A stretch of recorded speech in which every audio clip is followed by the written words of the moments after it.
كلام ليكي من كتاب هي ردود الله على مشكلاتك اليومية للكاتب رونالد بيرز وإيمي ماسون.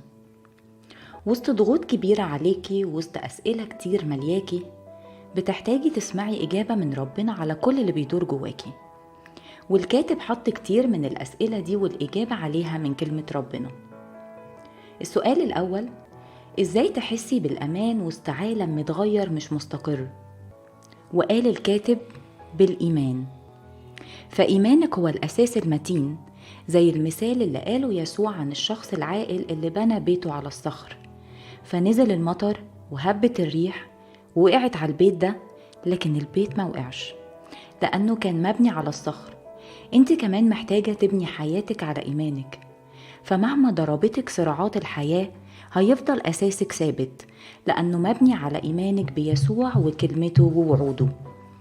وبيقول الكتاب: أنتم الذين بقوة الله محروسون بالإيمان لخلاص مستعد أن يستعلن في الزمان الأخير. السؤال الثاني: إزاي تتعاملي مع الإحباط من عدم تقدير الناس لتعبك أو شغلك أو إحساسك إن اللي بتعمليه مش بيفرق مع حد؟ ورد الكاتب إن الكتاب المقدس بيقول: فلا نفشل في عمل الخير لأننا سنحصد في وقته إن كنا لا نكل. ما تسمحيش للإحباط إنه يمنعك عن اللي بتعمليه لأسرتك أو شغلك أو خدمتك، لأن ربنا بنفسه شايف تعبك وهيكافئك. السؤال الثالث: إزاي تتعاملي مع الحياة لو اتنقلتي لبلد جديدة أو بيت جديد أو شغل مختلف؟ رد الكاتب: لما تتنقلي لمكان جديد أو شغل جديد، قبل ما تتحركي اطلبي إرشاد ربنا وصلي إنك تحققي مشيئته في المكان الجديد ده، وثقي إنه هيرشدك وهيفتح ليكي أبواب فرص جديدة.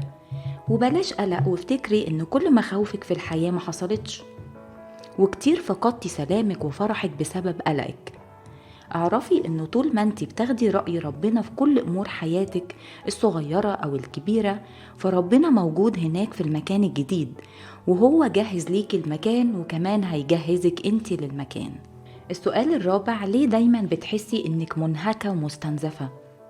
وقال الكاتب إن صراعات الحياة اليومية العادية بتسبب الشعور ده، فالمطلوب منك كتير سواء في بيتك أو شغلك أو حتى خدمتك، لكن بينصحك الكاتب إنك تاخدي وقت للراحة وسط جدولك المليان، وإنك تطلبي من ربنا حكمة تنظمي بيها وقتك وتقولي لأ للأمور اللي مش مهمة وبتستنفذك.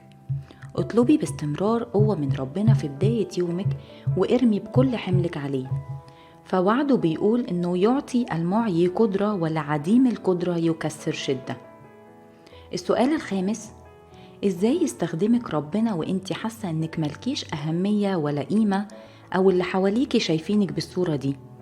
قال الكاتب إن القيمة والأهمية في نظر العالم مختلفة تماما عن نظر الله.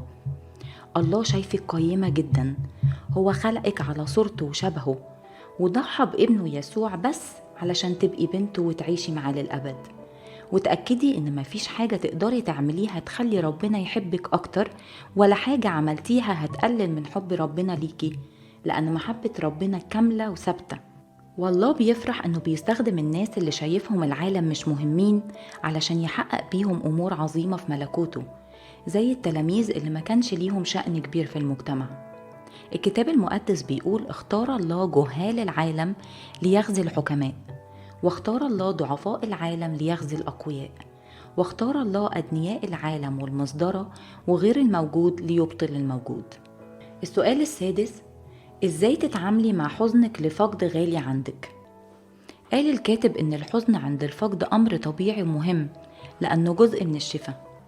اتأكدي إن ربنا حزين لحزنك، حاسس وفاهم ألمك، ويقدر يعزيكي ويمسح دموعك ويملاكي بالرجاء، وإن الموت مش النهاية لكن بداية الحياة في السماء مع يسوع للأبد، فتقدري تكملي حياتك وتعزي كمان المتألمين.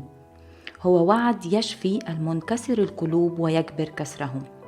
السؤال السابع: هل التجربة بتكون من الله؟ وإزاي تنتصري عليها؟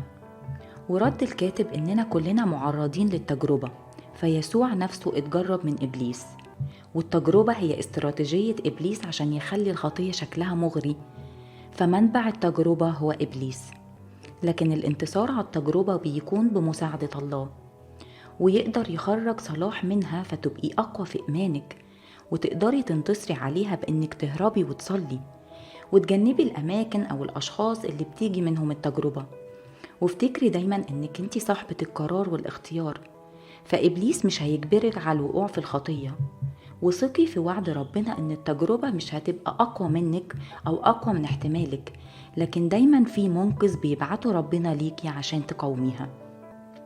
الكتاب مليان بالأسئلة والإجابات عليها، بشجعك تشتريه وتقريه وأكيد هتستفادي أكتر. ربنا معاكي.